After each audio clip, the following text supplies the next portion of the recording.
नमस्कार, मैं हूँ विवेक मिश्र। आप देख रहे हैं पीटीसी लाइव संवाद। दौड़ भरी आज की ज़िंदगी में आदमी शरीर से तो स्वस्थ होने के लिए लाख उपाय करता है, तमाम सारे इंतज़ाम करता है, दवाओं पे अच्छी खासी मोटी रकम खर्च करता है। लेकिन मन को सुकून देने के लिए, मस्तिष्क को स्वस्थ रखने के लिए, जिससे कि पूरे शरीर का और पूरे जीवन जो हमारा है वो संचालित होता है, उसके लिए कुछ उपाय नहीं कर पाता है। डिप्रेशन ये शब्द बहुत आम है, लेकिन आज हम डिप्रेशन को लेकर के डिप्रेशन जिसे हिंदी में अवसाद कहते हैं, इसकी वजह क्या है, कौन-कौन से कारण इसके हैं और कैसे आप जानेंगे कि आप डिप्रेशन में हैं और इन तमाम सारे जो शिकायतें होती हैं लोगों को, तमाम सारी जो शरीर से जुड़ी हुई शिकायतें हैं, आदमी लोग समझ नहीं पाते हैं और ये समस्या हर उम्र के लोगों में है। इसका निजात क्या है और बिना दवाओं के, ये सबसे महत्वपूर्ण बात आपको बता रहे हैं, बिना दवाओं के काउंसलिंग के माध्यम से इसका इलाज कैसे हो सकता है, इसके लिए आज हम बात करेंगे। पार्टिका मेडिकल वेलनेस सेंटर की जो है काउंसलर हैं, वो क्लिनिकल साइकोलॉजिस्ट हैं, प्रीति त्रिपाठी जी। इनसे बात करेंगे और समझेंगे पूरा कि ये अवसाद क्या है, इसके कितने प्रकार के होते हैं, पूरा इसका इलाज कैसे होता है और इनके द्वारा कैसे इलाज किया जा रहा है। बड़ी संख्या में लोग आकर के काउंसलिंग के माध्यम से जो लंबे-लंबे समय से इस तरह की परेशानियों से जूझ रहे हैं, तमाम बच्चे ऐसे जूझ रहे हैं, उनको निजात मिली है। तो सबसे पहले ये जानना चाहेंगे कि डिप्रेशन, अवसाद है क्या? डिप्रेशन एक तरह की मानसिक बीमारी है। जैसे क्या होता है, आदमी कभी-कभी अपनी भावनाओं को नहीं व्यक्त कर पाता है, अपनी इमोशन को नहीं व्यक्त कर पाता है। इस वजह से वो अंदर ही अंदर घुटता रहता है। जो घुटन इतनी ज़्यादा हो जाती है कि उसके जो शरीर की सहने की क्षमता होती है, उससे वो बहुत ज़्यादा हो जाती है। इसलिए फिर उसको अवसाद के रूप में वो बाहर आता है। तो अवसाद कितने तरह का होता है? जब अवसाद में से मतलब हम अगर हैं, तो हम अवसाद में हैं ये कैसे हमको पता चले? अगर आपको नींद नहीं आ रही अच्छी और आपको भूख बहुत कम लग रही है या जो खाते थे उससे आप बहुत ज़्यादा खा रहे हैं, आपका अंधेरे में रहने का मन कर रहा, आप 15 दिन से ज़्यादा अगर अंधेरे में ज़्यादा रह रहे हैं और अकेले रहने का मन कर रहा, आपसे किसी से बात नहीं करने का मन कर रहा, कहीं जाने का मन नहीं कर रहा, किसी से मिलने का मन नहीं कर रहा और कहीं फंक्शन में भी नहीं जाने का मन कर रहा है, किसी अपने से भी बात करने का मन नहीं कर रहा और आपको खाली अगर अकेले रहने का मन कर रहा तो समझ लीजिए कि आपके साथ डिप्रेशन हो सकता है। तो जैसे जो अवसाद जो एक तो डिप्रेशन की बात होगी, डिप्रेशन कैसे ये तमाम सारी वजह हैं जिससे आप ये जान सकते हैं कि आप डिप्रेशन के शिकार हैं। अब जो डिप्रेशन में है, उसके सामने सबसे बड़ी समस्या है कि वो जानता है कि हमको ये परेशानी है, लेकिन वो आप तक पहुँचे कैसे? जो उसके अंदर जो संकोच है, उस झिझक को कैसे दूर करें? इसमें देखिए संकोच वाली तो वैसे कोई बात नहीं है, लेकिन हमारा जो सोसाइटी है उसमें एक सोशल स्टिग्मा बना हुआ है कि अगर किसी को मेंटल प्रॉब्लम है, तो लोग उसको थोड़ा अलग नज़रिए से देखना शुरू करते हैं। पहले तो लोगों को बदलना होगा कि आप जैसे आपको बुखार होता, आप दवा लेते हैं, ठीक हो जाते हैं। सेम उसी प्रकार ये भी है कि अगर आपको कोई मानसिक परेशानी हो रही है, आप साइकियाट्रिस्ट के पास जाइए, साइकोलॉजिस्ट के पास जाइए। आप मेडिसिन नहीं लेना चाहते हैं, तो आप काउंसलिंग करा लीजिए, साइकोलॉजिस्ट के पास जाइए। उसके बाद वो आपसे आप बिल्कुल भी मत डरिए, साइकोलॉजिस्ट जो होता है वो साइकोलॉजी पढ़ा होता है। उस वो आपकी बातों को 50% आप कहेंगे, 50% वो खुद समझ जाएगा। आपको 50% ही बोलना पड़ता है, बाकी चीज़ें वो समझ जाता है। उसमें कोई संकोच वाली बात नहीं है, बस आप एक बार इनिशिएटिव लीजिए, आप अपना पहला कदम बढ़ाइए। सबसे बड़ी समस्या आजकल के जो छात्राएँ हैं जो पढ़ाई कर रहे हैं, उनके ऊपर एक तो पढ़ाई का प्रेशर है, दूसरा उनके परिवार के जो अभिभावक हैं उनका प्रेशर है और वो उनके सामने सबसे बड़ी चुनौती है कि वो बता नहीं पाते हैं। तो ऐसे लोगों से ब तमाम सारे छात्र आपके पास आते होंगे जो बताते होंगे, तो ऐसे छात्र-छात्राओं के लिए क्या एडवाइस है और उनके पेरेंट्स के लिए क्या एडवाइस है? सबसे पहले तो मैं पेरेंट्स से कहना चाहती हूँ कि वो अपने बच्चों से बहुत ज़्यादा अपेक्षाएँ करना छोड़ दें। जैसे हर बच्चा अलग होता है, हर बच्चा यूनिक होता है, हर बच्चे में एक अलग क्वालिटी होती है। किसी आपके पड़ोसी, आपके रिश्तेदार, आपके नातेदार से आप अपने बच्चे को तुलना मत करिए, कंपेयर मत करिए। आपका बच्चा है, उसको आप समझिए। आपने उसको बड़ा किया है तो आपको पता होगा कि उसकी क्षमता क्या है, वो क्या कर सकता है, क्या नहीं कर सकता है, क्या उसको अच्छा लगता है, क्या नहीं। अब आप किसी दूसरे को देख के उसके दबाव में आके अपने बच्चे पे प्रेशर डालें कि नहीं इंजीनियर बनना है, डॉक्टर बनना है या आईएएस बनना है, छोड़ दीजिए, उसको सोचने दीजिए, उसकी भी क्षमताएँ डेवलप करने दीजिए। जब वो सोचेगा तो उसे खुद अनुभव होगा कि कैसे करना है, क्या करना है, किस फ़ील्ड में जाना है। ऐसा नहीं है, बच्चे भी समझदार होते हैं। हमको लगता है कि एज़ अ गार्जियन हम ज़्यादा समझदार हैं, लेकिन बिल्कुल भी ऐसा नहीं होता, हमसे भी ज़्यादा समझदार होते हैं। और आज के टाइम में तो हर बच्चे समझदार, हर बच्चे को पता है कि हमें अपना करियर बनाना है, तो वो बना लेंगे। आपकी ज़िम्मेदारी है आप उनको मोरल वैल्यूज़ दीजिए, नैतिक जिम्मेदारी, नैतिकता सिखाइए। आज के जो सबसे बड़ी प्रॉब्लम है आज के टाइम में कि लोग में नैतिकता कम होती जा रही है। एज अ गार्जियन हमारी जिम्मेदारी, हम अपने बच्चों को नैतिकता सिखाएं। करियर वो बना लेंगे अगर वो, आप स्कूल, उनको अच्छे स्कूल में आपने एडमिशन करा दिया, आप अच्छे स्कूल में उनको पढ़ा रहे हैं, ट्यूशन लगवा दिया, तो पढ़ लेंगे। और 6, 7, 8 के बाद तो पढ़ाई शुरू होती है, उसके पहले इतना बोझ क्यों डालना बच्चों में। और जब बच्चे नैतिक रूप से ईमानदार होंगे, जिम्मेदार होंगे, तो अपने लिए भी जिम्मेदार बनेंगे। जब वो आपके लिए भी, समाज के लिए जिम्मेदार होंगे, तो अपने लिए भी जिम्मेदार होंगे। और वो अपना, उनको इतना स्वतंत्र करिए कि वो अपना करियर खुद चुन सकें। उनको शॉप चलानी है, उनको वीडियो गेमिंग में जाना है, उनको ऑनलाइन कुछ करना है, ऑफलाइन करना है, जो करना है करने दीजिए। पीछे से आप सपोर्ट के सिस्टम के तौर पे आप खड़े रहिए। अब ये नहीं है कि उसको बनना कुछ और है, आप बना कुछ और रहे हैं, फिर उस प्रेशर को वो बच्चा झेल ना पाए, फिर जाके उसको डिप्रेशन, एंजाइटी, बहुत तरह की समस्याएं होती हैं। आजकल तो सुसाइड की कितनी सारी घटनाएं होती हैं, इतने बड़े-बड़े कोटा जैसे इंस्टीट्यूट में। एआईआर फर्स्ट वाले बच्चे भी जाके सुसाइड कर ले रहे हैं।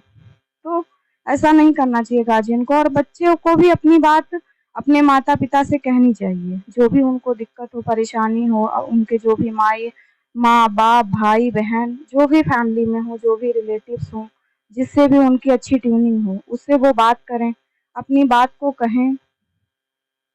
कहने से भी इंसान हल्का होता है, उसका बोझ कम होता है।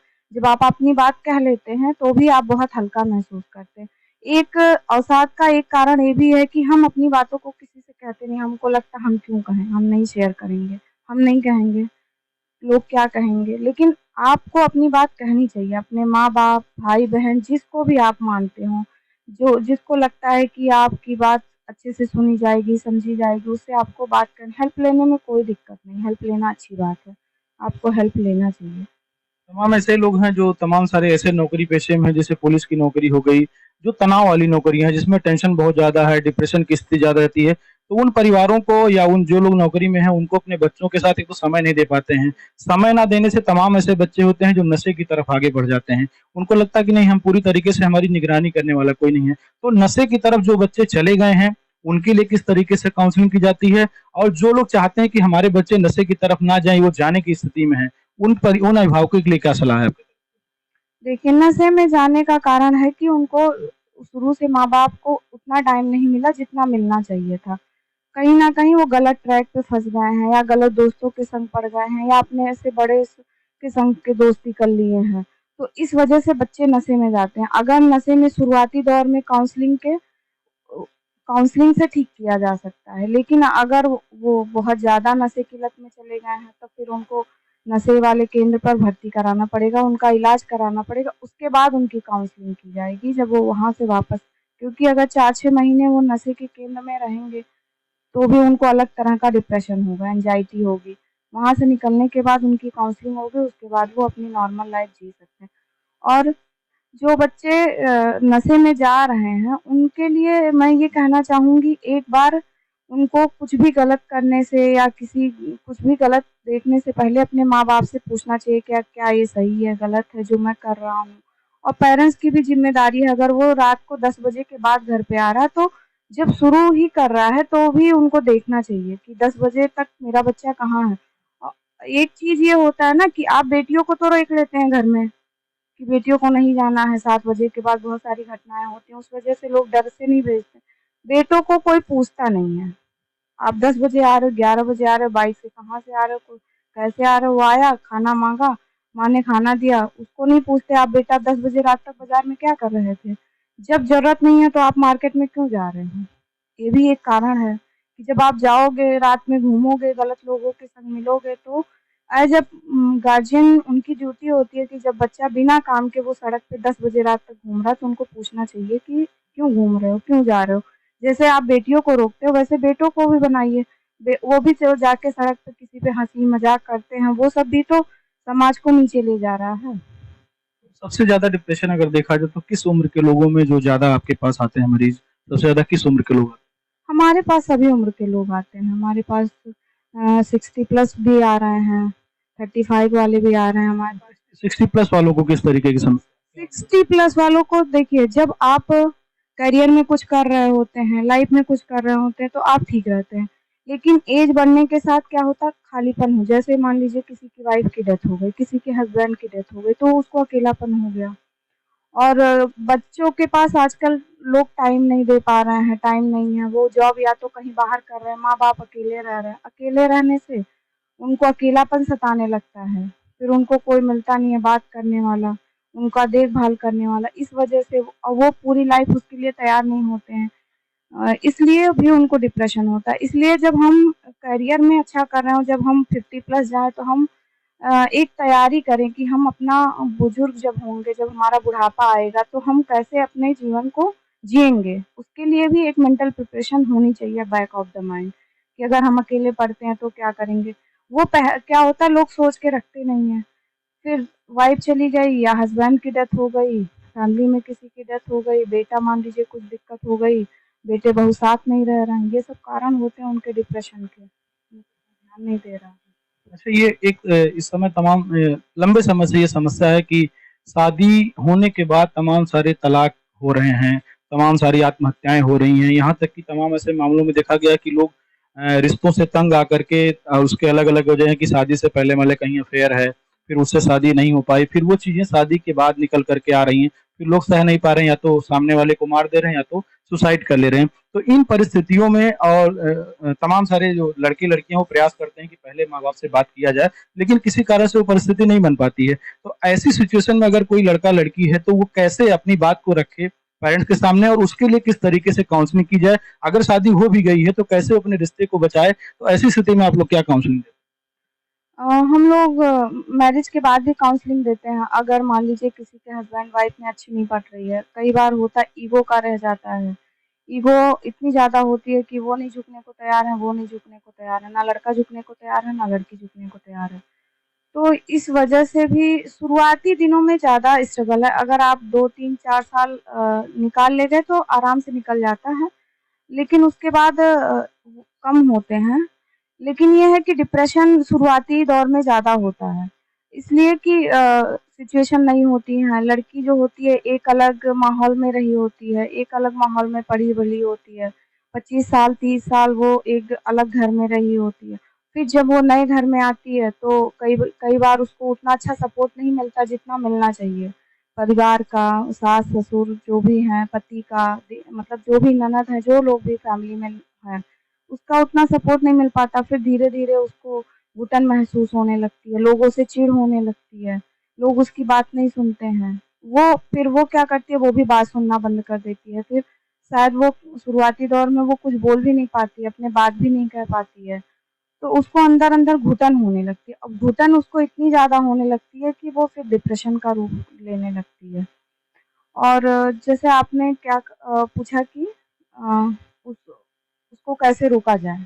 जैसे जो मामला तलाक तक पहुँच जाता है, यहाँ तक कि लोग परेशान होकर के तमाम ऐसे पति हैं या वो पत्नियों की हत्या कर देते हैं। तमाम ऐसे युवा हैं जिनकी शादी अगर मनपसंद लड़की से नहीं हुई, तो बाद में जाकर के वो किसी की पत्नी है जाकर के जो है उसकी उसके ऊपर उसको ब्लैकमेल करेंगे, जो पहले के फ़ोटो वीडियो है उसके हस्बैंड को भेजेंगे या उसको परेशान करेंगे, या कहीं-कहीं तो ऐसा होता है कि उसको जाकर के उसके मर्डर की भी घटनाएँ तमाम सारी ऐसी आई। तो ऐसे लोग जो ठीक है रिश्ता नहीं बन पाया है, लेकिन फिर भी उन चीज़ों को लेकर के लोग जी रहे हैं, उससे बाहर नहीं आ पा रहे हैं, तो उनकी काउंसलिंग कैसे होती है? ख़ास करके जो नई पीढ़ी के लड़के हैं। देखिए, अगर कोई इस तरह है कि रिश्ते में पहले से उलझा हुआ, तो समझ लीजिए कि उसको पहले से मानसिक दिक्कत है। कोई सामान्य आदमी अपने जीवन में उलझना नहीं चाहता है। वो एक सिंपल रास्ते पे चलना चाहता है, सिंपल अगर मान लीजिए उसको अफ़ेयर था, तो उसको वहीं छोड़ता अगर किसी और से शादी करता है। अगर उससे शादी करता है, तो कोई बात ही नहीं है, फिर वो अपनी लाइफ़ को जिएगा। लेकिन अगर उसको मान लीजिए जिससे अफ़ेयर था, उसकी शादी नहीं हो पाती कोई कारणवश हो, कई बार कास्ट कहा जाता है, कई बार पेरेंट्स नहीं तैयार होते, कई बार उनके आपस में ही ब्रेकअप हो जाता है।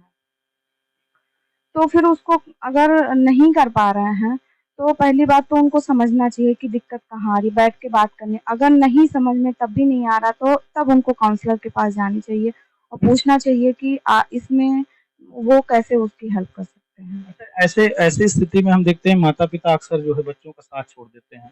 तो माता-पिता का रोल इसमें ऐसी स्थिति में आप क्या देखती हैं? जैसे मान लें कहीं ब्रेकअप की स्थिति है या ये शादी का कोई मामला अपने ही घर में बहू-बेटी का चल रहा है, तो माता-पिता अक्सर किनारा कर लेते हैं। तो माता-पिता के लिए क्या सलाह है आपकी? अगर देखिए लड़की ठीक-ठाक है, लड़की अच्छी है या लड़का अच्छा है, कास्ट अलग है, तो मुझे लगता है अगर वो दोनों खुश हैं तो शादी कर देनी चाहिए। लेकिन अगर मान लीजिए कोई दिक्कत है, कोई पर कई बार ऐसे होते हैं लड़के गलत बच्चे गलत ट्रैप पे भी फँस जाते हैं, गलत लड़की के संग चले जाते हैं, गलत लड़के के संग। तो उनकी लाइफ़ ना खराब हो इसलिए पेरेंट्स भी चाहते हैं कि उनकी लाइफ़ ना लेकिन अगर खाली कास्ट की बात आ रही है या इज़्ज़त-सम्मान की बात आ रही है, तो वो नहीं ठीक है। लेकिन अगर सच में कोई प्रॉब्लम है तो माँ-बाप की बात को भी बच्चों को कंसीडर करनी चाहिए और बच्चे की बात को माँ-बाप को भी कंसीडर करना चाहिए। बैठ के आपस में बात करिए। अगर तब भी आपकी बात नहीं बन पा रही है तो आप काउंसलर के पास जाइए और उनसे हेल्प लीजिए। अब हम बच्चों की बात करते हैं, जो छोटे बच्चे हैं, जो कम उम्र के बच्चे हैं, जो पहली, दूसरी, तीसरी में पढ़ते हैं, उनके साथ तमाम सारी परेशानी। एक तो मोबाइल की समस्या है, घबराहट होती है, बेचैनी होती है, उनके जो बस्ते का बोझ है, वो बहुत ज़्यादा है। तो इन सब बच्चों की तमाम सारी हरकतें हैं, उससे जुड़े हुए लोग आते होंगे समस्याओं को लेकर के। तमाम सारे बच्चे ऐसे हैं कि उम्र उनकी ज़्यादा है, लेकिन उनका मानसिक जो विकास है, वो नहीं हो पाया है। तो ऐसे बच्चों को या उनके परिवार के जो अभिभावक हैं, उनको किस तरीके से काउंसलिंग दी जा रही है? बच्चों का तो मेरे पास बहुत सारे केस हैं। बच्चे मेरे 5-6 साल अगर ये कोई 1-2 उदाहरण भी हो, तो आप बता सकते बच्चों का मेरे पास बहुत है, आजकल फ़ोन वाली बहुत प्रॉब्लम है, फ़ोन देखने वाले बच्चों में। बच्चे क्या होता है पेरेंट्स खुद बिज़ी रहते हैं या फिर खुद को टाइम देने के लिए वो बच्चों को फ़ोन दे देते हैं। फ़ोन का जैसे आप फ़ोन देख रहे हैं, तो आप क्या देख रहे हैं, आपको पता होता है कि आप क्या देख रहे हैं, लेकिन बच्चे क्या देख रहे हैं, वो उनको नहीं पता होता है कि वो किस हिसाब से आपको नहीं पता होगा बच्चे जो चीज़ देख रहे हैं, वो किस हिसाब से अपने अंदर ग्रहण कर रहे हैं, किस रूप में उसको ले रहे हैं। फिर वो बच्चों में जाके एंगर पैदा कर रहा है, कि एंग्ज़ायटी पैदा कर रहा है, क्या कर रहा है, आपको नहीं पता चलेगा। लेकिन जब बच्चे फ़ोन धीरे-धीरे क्या होता है स्क्रीन के एडिक्टेड हो जाते हैं। फिर अगर उनको उतनी देर फ़ोन ना मिले, फिर वो रोते हैं, चिल्लाते हैं और जब तक फ़ोन ना मिले तब तक वो रोते हैं। इसलिए आपको ध्यान रखना चाहिए कि बच्चों का 1 साल के बच्चों का स्क्रीन टाइम 0 होना चाहिए। 1 से 2 साल का बच्चों का स्क्रीन टाइम 1 घंटा मैक्सिमम होना चाहिए। और इसके लिए भी काउंसलिंग की जाती है, इसकी एक्टिविटी के थ्रू काउंसलिंग की जाती है जो बच्चों छोटे बच्चों का। बड़े बच्चों का तो काउंसलिंग अलग तरीके से की जाती है, जैसे फ़ोन के लिए अलग की जा रही है। अगर पढ़ाई का प्रेशर है, वो अपनी बात नहीं कह पा रहा है। कई बार बच्चे सब कुछ इंटेलिजेंट भी हैं, उनको सब कुछ आ भी रहा है, लेकिन तब भी वो कहीं न कहीं किसी न किसी दबाव में हैं। और जब बच्चे 5 साल से ऊपर 6-7 साल के जब बच्चे होते हैं, तो उनमें क्या होता है समझने की क्षमता थोड़ी बढ़ जाती है।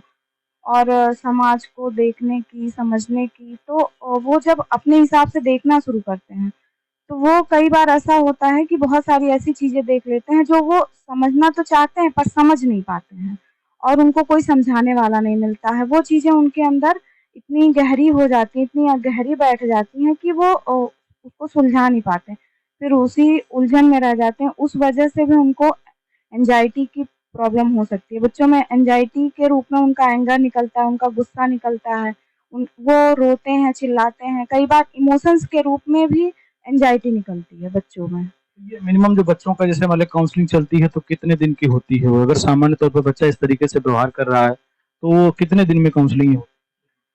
बच्चों का देखिए, बच्चों का वो सीरियरिटी के हिसाब से हम लोग मान के चलते हैं अगर मॉडरेट की बात कर रहे हैं अभी तो 14 टू 15 काउंसलिंग चलती है। अगर सीवियर है तो काउंसलिंग थोड़ी 20 तक भी जा सकती है और माइल्ड है तो 10 काउंसलिंग भी हो सकती है और हम लोग वीकली करते हैं। कई बार अगर ज़्यादा ज़रूरत होती है तो हम लोग वीक में 2 काउंसलिंग भी करते हैं। एक बड़ा सवाल इस समय ये है, अपने ज़िले में क्या पूरे प्रदेश में एक बड़ी समस्या चल रही है, कर्ज़ के बोझ तले लोग दब करके सुसाइड कर रहे हैं। वो कर्ज़ लेते हैं, चाहे सरकारी कर्ज़ हो या सूद का जो पुराना माने भारत में सैकड़ों वर्षों से सूद का कारोबार चल रहा है। तो सूद का एक जो व्यवसाय चल रहा है, उसके कर्ज़ तले या बैंक का कर्ज़ हो, जब वो नहीं चुकता कर पाते हैं या उनके व्यवसाय में जिसके लिए वो लिए हैं, उसमें लॉस हो जाता है। और बड़ी-बड़ी जो लोग नौकरियों में हैं, अच्छे पोस्ट पे हैं, अचानक कोई ऐसी बात होती है कि नौकरी छिन जाती है या उनको लगता है कि नहीं हम इतना पढ़ लिख के कैसे ये काम करेंगे, उनको जो माइंडसेट है उनको काम छोटा लगने लगता है। तो एक तो सूद ब्याज में जो कर्ज तले जो लोग मानसिक स्तर पे इतने कमज़ोर हो जाते हैं कि वो सीधे सुसाइड अटेम्प्ट करते हैं। यहाँ तक कि बस्ती जिले की बात करें तो अभी 1 साल या 2 साल पहले की बात है, एक थे पूरा परिवार उन्होंने सब ज़हर खा के 4 या 5 की संख्या थी, बच्चों के साथ उन्होंने सुसाइड किया था। तो ऐसी परिस्थिति में अगर व्यावसायिक रूप से लिए गए पैसे को, लोन को ना चुका पाएँ और प्रेशर में वो कैसे हैंडल करें? और दूसरा ये जो तमाम नौकरी जो जिन लोगों की चली जाती है, वो छोटा काम उनको लगता है ये काम छोटा है, जबकि कोई काम छोटा नहीं है, तो वो मानसिक स्तर पे कैसे काउंसलिंग उनकी होती है? और अगर ऐसा कोई है जो आपके पास नहीं आना चाहता, तो हमारे इस चैनल के माध्यम से उनके लिए क्या आप बताना चाहेंगे आज? पहली बात अभी मैंने पहले भी बताया था कि इसमें कोई संकोच वाली बात नहीं है। अगर आप अपने लिए एक स्टेप नहीं ले सकते हैं, अगर आप अच्छा नहीं फ़ील कर रहे हैं, तो आपको बुखार है, सर्दी है, खाँसी है, तो आप डॉक्टर के पास जाते हैं, आपको कोई बेइज़्ज़ती नहीं लगती है। सेम इसी तरह आपको मानसिक प्रॉब्लम है, तो आप आ सकते हैं, इसमें कोई ऐसी बात नहीं है कि आपकी बेइज़्ज़ती हो जाएगी या लोग आपको क्या कहेंगे। अब तो हम 21वीं सदी में जी रहे हैं, जहाँ टेक्नोलॉजी इतनी आगे है, तो हम लोग अपने लिए एक इतना छोटा-सा इनिशिएटिव क्यों नहीं ले सकते हैं? पहली बात तो ये है। और दूसरी बात जो आपने कही कि लोग सुसाइड कर लेते हैं लोन लेके, तो हमको प्लान के हिसाब से चलना चाहिए। अगर हमारा इनकम जिस हिसाब से उस हिसाब से लोन लेना चाहिए और लोन उतना ही लो जितना आप दे सको उसका 50% ही लोन लेना चाहिए। लोन ऐसा नहीं कि आप इतना कर रहे हो और हर काम आप ऐसे करो प्लान्ड वे में। ये नहीं है कि अभी ये भी कर लिया, वो भी कर लिया और आप प्रेशर में जी रहे हो, उससे आपको कई तरह की बीमारियाँ में तो शुगर, बीपी भी हो जाता है, अगर आप बहुत ज़्यादा स्ट्रेस ले रहे हैं। अगर फिर भी आपको मान लीजिए अचानक क्या होता है किसी की जॉब चली गई या बिज़नेस में लॉस हो गया, तो प्रॉब्लम आ सकती है, तो आदमी डिप्रेशन में जा सकता है। जा क्या सकता है मोस्ट ऑफ द टाइम चले ही जाते हैं, फिर वो लंबा खींचते रहता है। कई बार लोग मेरे पास एक बहुत बड़े बिज़नेसमैन आ रहे हैं, वो 12 साल से डिप्रेशन में हैं। 12 साल से उनकी जो है परेशानी। हाँ, उनको उनकी परेशानी 12 साल से शुरू है, अभी वो मेरे पास आना शुरू किए हैं, वो 3-4 काउंसलिंग उनकी हो गई है, अभी वो काफ़ी बेटर हैं। तो ऐसे ही होता है, उनको भी ऐसे कुछ लॉस हुआ था, उनको भी ऐसे जो उनका बिज़नेस था, अच्छा चलता था, लेकिन क्या उनको दूसरों को देख के लगता था उनका इतना बड़ा है, हमारा इतना ही छोटा है, ऐसे कर के उनका शुरू हुआ। तो इसीलिए किसी से अपना कंपेयर मत करिए, आप अलग हैं, आपका बिज़नेस अलग है, आपका काम करने का तरीका अलग है, आपको जो ईश्वर ने दिया है, उसको थैंक यू कहिए। पहली बात तो हमारे पास जो रहता है, उसको हम देखते नहीं हैं और ना कभी उसके लिए भगवान को थैंक यू कहते हैं। कि हम उनको थैंक यू भी नहीं कहते हैं। इसलिए क्या होता है हमारे पास जो है वो हमको नहीं दिखता है, जो दूसरे के पास है वो दिखता रहता है। तो इस वजह से भी लोग परेशान रहते हैं कि दूसरे का ज़्यादा लग रहा है, अपना कम लग रहा है, फिर परेशान हो रहे हैं उसी के पीछे और लोन ले रहे हैं और काम बढ़ाए जा रहे हैं और खुद पे कोई ध्यान नहीं दे पा रहे हैं। तो पहली बात तो अपने लिए भी टाइम निकालना चाहिए, परिवार के लिए टाइम निकालना चाहिए। जब आप अपने लिए, परिवार के लिए टाइम कई बार लाइफ में काम से ब्रेक भी लें। जब आप ब्रेक लेते हैं ना तो आपको समझ आता है, क्या कर रहे थे, क्या करना है, क्या आगे करना है, क्या नहीं करना है। ये सब क्लियर होता है, लेकिन आज के भाग-दौड़ भरी ज़िंदगी में लोग रुकने का नाम ही भूल गए हैं। उनको लगता है रुकेंगे तो एक दिन खराब होगा। अगर अपने लिए समय निकालें तो उनको अपराध लगता है कि हमने कोई अपराध किया। हाँ, हाँ, आज तो मैंने छुट्टी ले लिया, आज मेरी तबीयत नहीं ठीक थी तब भी मैंने छुट्टी ले लिया। अरे आपने छुट्टी ले लिया, आप अपने परिवार को टाइम दे रहे हैं, आपका परिवार खुश है, वो भी तो बहुत बड़ा काम है कि आपका परिवार खुश है। हर दिन तो आप पैसे कमा रहे हैं, एक दिन तो आप अपने लिए निकाल सकते हैं अगर आप उस लायक हैं और आपने अगर उस पद पे हैं या उतना रोज़ काम कर रहे हैं, तो एक दिन आप छुट्टी कर सकते हैं। इसमें कोई अपने ऊपर बोझ जैसा महसूस करने की कोई ज़रूरत नहीं है। अच्छा, तमाम हमने देखा है कि तमाम लोग जो महिलाएँ नौकरी में हैं या पढ़ाई कर रही हैं, उनके साथ तमाम सारे अपराध होते हैं और वो ना तो वहाँ पे जहाँ उनका कार्यस्थल है, वहाँ भी नहीं चर्चा कर पाती हैं, परिवार में भी नहीं बता पाती हैं कि अगर परिवार में पति से बताएँगे, पेरेंट्स से बताएँगे, तो वो कहेंगे जो है आप काम छोड़ दीजिए।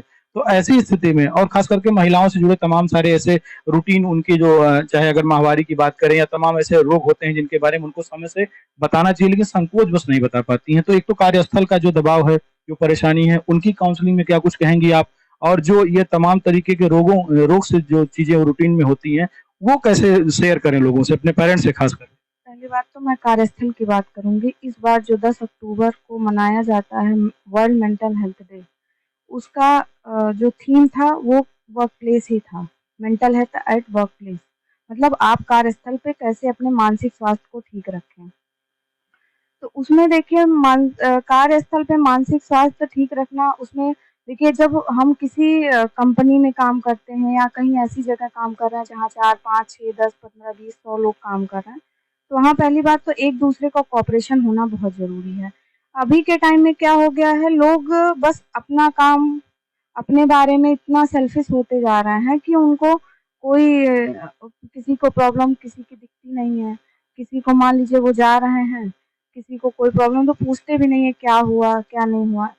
एक-दूसरे को समझना, वहाँ एक-दूसरे की बात को समझना, एक-दूसरे की हेल्प करना, ये बहुत बड़ी बात होती है। अगर ऐसा करेंगे तो वर्क प्लेस पे मेंटल हेल्थ ठीक रहेगा और यही आजकल लैग कर रहा है, यही कमी है आज के टाइम में मेंटल। दूसरे से सामंजस्य बातचीत तो होना चाहिए। एक आखिरी सवाल पूछेंगे, आपके यहाँ किन-किन, जैसे डिप्रेशन का एक बात हो गई, और किन-किन चीज़ों की यहाँ पे काउंसलिंग के माध्यम से इलाज होता है? वो सारी चीज़, चाहे बच्चे हों या जो ज़्यादा उम्र के लोग हैं, ये जो युवा हैं, वो थोड़ा-सा डिटेल में बताइए कि किस-किस तरीके से लोग आ करके आपसे काउंसलिंग कर सकते हैं, और जो है काउंसलिंग करने के लिए कहाँ आना पड़ेगा, संपर्क का माध्यम क्या? अ, देखिए डिप्रेशन का होता है, एंग्ज़ायटी का होता है। डिप्रेशन, एंग्ज़ायटी और फ़ोबियाज़ होते हैं, जैसे किसी बच्चे को एग्ज़ामिनेशन फ़ोबिया है, किसी को सोसाइटी में डर लगता है, कहीं भीड़-भाड़ वाली जगह में जाने में, भी एक तरह की एंग्ज़ायटी।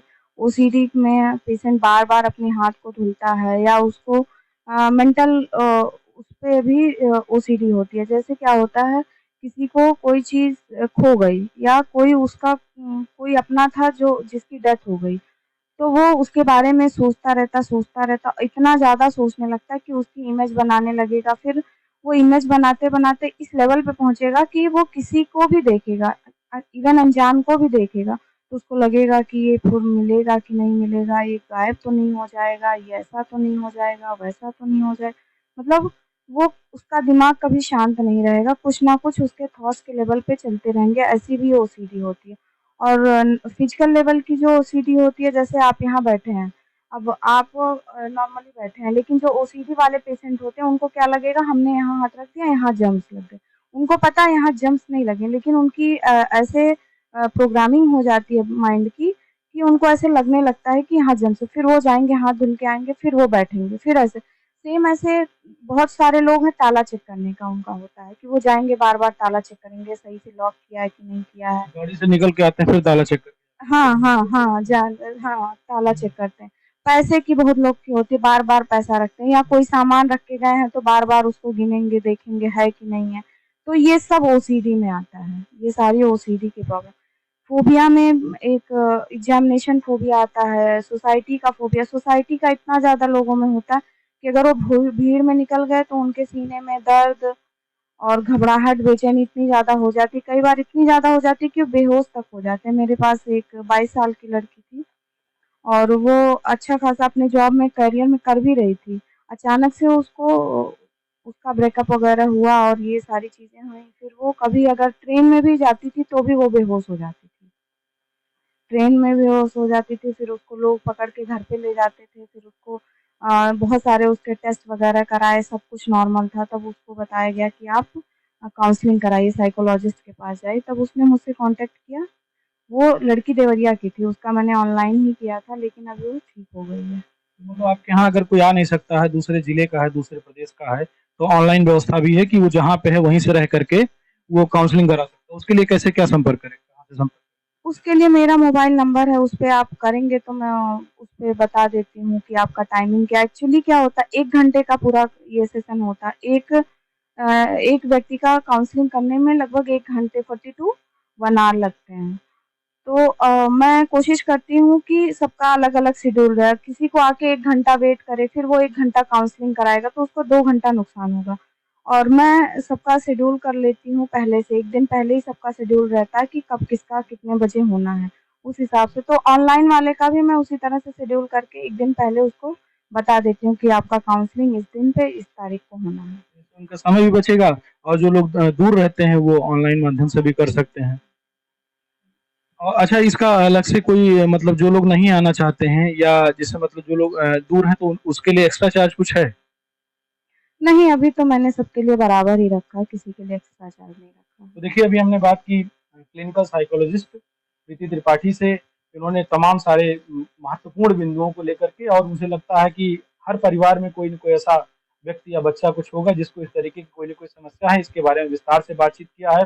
अगर आपके पास भी कोई सवाल है जो हमसे छूट गया हो, उसके बारे में आप कमेंट बॉक्स में बता सकते हैं, उसका जवाब जानने का प्रयास करेंगे। और जो लोग भी यहाँ पर आकर के अपना ये काउंसलिंग कराना चाहते हैं, उनको मोबाइल नंबर भी प्रोवाइड कराया जाएगा और उनको पूरी जानकारी दी जाएगी। कैमरा पर्सन हरि के साथ बस्ती से विवेक कुमार।